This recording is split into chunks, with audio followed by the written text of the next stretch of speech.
I'm Dan Ackerman, and we are here taking a look at the Maingear EXL15.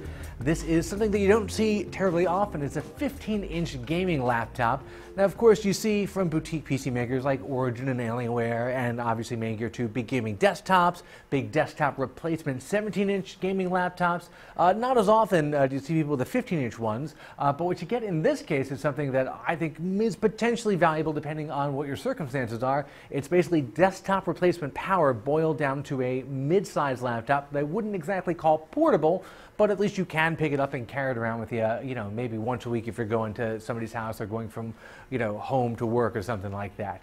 It's a little bit plain looking, and that's because, unlike Alienware, which can have a very customized laptop body with the alien head and the grills and the lights, smaller companies like Maingear and Origin, they get off-the-shelf laptop bodies, often from a company called Clevo, and then they customize them by adding, in this case, this little Maingear logo panel on the back, and they put their name right here on the speaker grill. But more importantly, they customize the inside. What we've got in this particular model, which starts at about $1499, this configuration is about $2,300, is the latest and greatest laptop parts. It's got one of the new Core i7 quad-core Intel CPUs, the third generation of those, which we sometimes use the codename Ivy Bridge to describe. It's also got the very latest in NVIDIA graphics, and when you put those together, you get a pretty powerful gaming system that's offset by the fact that even though it's very expensive, it doesn't particularly look like a premium product. It looks a little bit generic.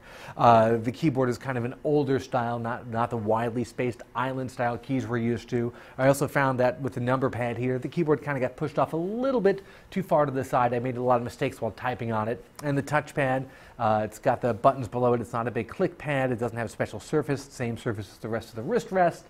Just not a very premium feel there for the touchpad as well.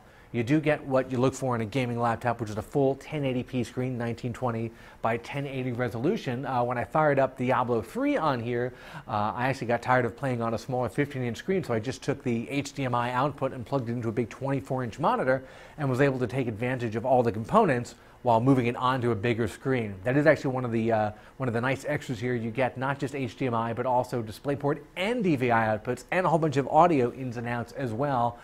This is definitely a good system if you're a multimedia junkie and have a lot of things you want to hook up to. I'm Dan Ackerman, and that is the Maingear EXL15.